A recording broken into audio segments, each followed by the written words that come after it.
Salam sejahtera saya ucapkan kepada Prof. Madya, Dr. Zarina binti Othman dan rakan mahasiswa-mahasiswi yang lain. Kami dari kumpulan 3 pada hari ini akan membentangkan sekaligus memberikan perkongsian serba sedikit berkaitan etika dan peradaban dalam masyarakat kepelbagaian. Apa yang dimaksudkan dengan etika? Etika ialah prinsip-prinsip akhlak atau moral yang menjadi pegangan individu seperti adat sopan santun, hormat menghormati, tolong menolong, dan sebagainya. Peradaban pula merujuk kepada tahap perkembangan sosial sesuatu bangsa ataupun sistem. Ianya merupakan budaya yang bertunjangkan kepada kehalusan budi pekerti dan keluhuran nilai. Masyarakat kepelbagaian bermaksud masyarakat yang terdiri daripada pelbagai kaum, agama, dan bangsa. Sebagai contoh, Malaysia adalah negara yang terkenal dengan masyarakat kepelbagaian, sekaligus menjadikan negara ini amat unik untuk dibandingkan dengan negara yang lain. Pada kali ini, kami akan memfokuskan perkaitan antara falsafah dan pemikiran dengan etika dan peradaban dalam masyarakat kepelbagaian. Kerana kami telah mengenal pasti, perkembangan falsafah dan pemikiran telah mampu membantu pembentukan tersebut apabila dapat dilihat jelas perbezaan antara persepsi masyarakat dahulu dan sekarang mengenai perihal ini. Selain itu, kita juga akan melihat sedikit sebanyak mengenai cabaran terhadap falsafah dan pemikiran yang membawa kepada kesan pemikiran dan anggapan negatif, selain langkah-langkah untuk mengatasi cabaran tersebut.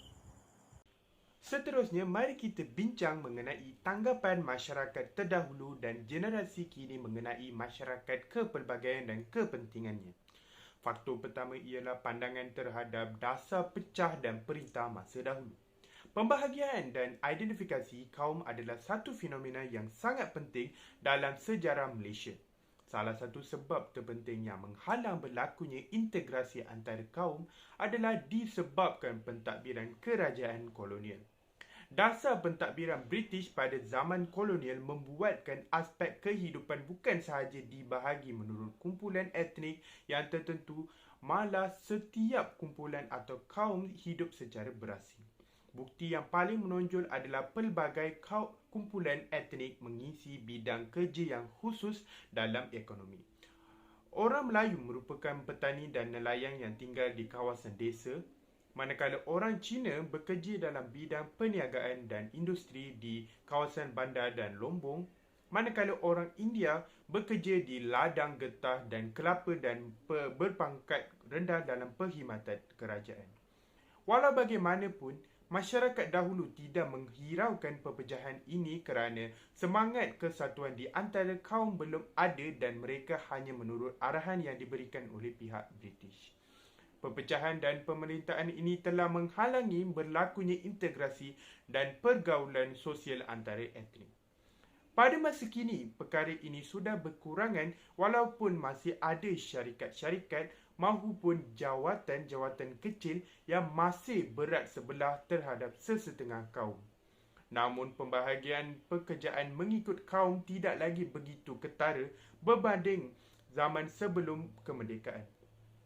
Industri-industri seperti pertanian, perikanan, perniagaan dan banyak lagi tidak lagi didominasi oleh satu jenis etnik sahaja, tetapi dapat kita lihat pergaulan dan interaksi di antara kaum di tempat kerja. Dengan adanya konsep satu Malaysia, generasi kini sedar akan kepentingan kesatuan dan integrasi antara kaum, terutamanya di tempat kerja kerana pembangunan Malaysia dan syarikat memerlukan usaha daripada semua pekerja tidak kira kaum, latar belakang dan agama. Faktor yang kedua adalah sistem pendidikan pada zaman sebelum merdeka dan selepas. Pembahagian mengikut kaum bukan sahaja berlaku dalam sektor pekerjaan, namun juga berlaku dalam sistem pendidikan sebelum kemerdekaan. Orang Melayu lebih memfokuskan ilmu agama di mana mereka menghantar anak-anak muda mereka ke sekolah, surau, madrasah dan sistem pondok diamalkan untuk mempelajari Al-Quran. Orang Cina menghantar anak mereka ke sekolah vernacular Cina, manakala orang India menghantar anak-anak mereka ke sekolah vernacular Tamil untuk mempelajari warisan budaya dan bahasa mereka. Perkara ini tidak menjadi isu kepada generasi dahulu kerana tujuan mereka yang berbeza untuk menimba ilmu. Kewujudan sekolah-sekolah vernacular dan sekolah agama masih ada sehingga kini. Namun, komposisi murid-murid yang memasukinya semakin bertambah bukan sahaja dari segi kaum namun juga dari segi agama. Dasar pelajaran kerajaan pasca merdeka melahirkan satu institusi baru yang beraliran kebangsaan terkenal sebagai Sekolah Menengah Kebangsaan yang mana diikut dengan Sekolah Rendah Kebangsaan merupakan salah satu usaha kerajaan untuk menyatu padukan kaum-kaum di Malaysia dan menjadikan bahasa Melayu sebagai bahasa kebangsaan. Masyarakat kini tidak lagi bersetuju dengan pembahagian kaum dalam sistem pendidikan kerana pergaulan antara kaum di sekolah mampu membuka minda dan membuatkan murid-murid berfikiran secara kritikal. Pandangan dari segi perspektif yang lain dan interaksi di antara kaum mampu menghancurkan stereotip dan mengeratkan hubungan di antara mereka. Seterusnya, mari kita lihat apakah cabaran-cabaran yang dapat memberikan impak negatif terhadap falsafah dan pemikiran sekaligus menjejaskan pembentukan etika dan peradaban dalam masyarakat kepelbagaian. Yang pertama ialah kepimpinan negara yang lemah. Seharusnya seorang pemimpin itu perlulah menjadi ikutan rakyat jelata bagi mengukuhkan lagi etika dan peradaban dalam masyarakat majmuk. Namun begitu, sifat segelintir pihak yang seolah-olah mementingkan kuasa politik berbanding kemajmukan masyarakat telah pun mencalarkan kepentingan masyarakat kepelbagaian. Apabila terdapat sesetengah pihak yang menyentuh isu-isu sensitif melibatkan agama, bahasa dan budaya yang pada akhirnya telah memburukkan pandangan dan persepsi terhadap perkara ini. Yang kedua, perhubungan pantas dan persepadan. Perhubungan pantas dan persepadan membawa kepada penyebaran pengaruh barat secara meluas. Perkara ini tidak menjadi negatif sekiranya budaya barat ialah budaya yang baik, bertepatan dengan fitrah kejadian manusia dan budaya timur serta agama Islam. Sebaliknya, ini merupakan budaya yang kebanyakannya bertentangan dengan akhlak dan norma hidup masyarakat timur amnya dan Malaysia khususnya. Asimilasi budaya yang tidak berpatutan dapat menggugat pembentukan etika dan peradaban dalam masyarakat kepelbagaian. Yang ketiga, stereotip, prejudis dan tanggapan buruk. Intipati stereotip adalah generalisasi, yakni pandangan secara umum. Generalisasi adalah sangat berbahaya terutamanya dalam masyarakat yang berbilang kaum, dan apabila sifat meletakkan sesebuah stereotip buruk terhadap sekumpulan kaum atau masyarakat, ianya telah menjejaskan persepsi masyarakat yang lainnya terhadap kelompok tersebut, dan ini secara langsung akan menjejaskan pembentukan etika dan peradaban dalam masyarakat kepelbagaian. Persoalannya, setelah kita mengetahui cabaran yang wujud terhadap falsafah dan pemikiran seperti sebelumnya, apakah langkah-langkah yang dapat diambil untuk mengatasi cabaran tersebut?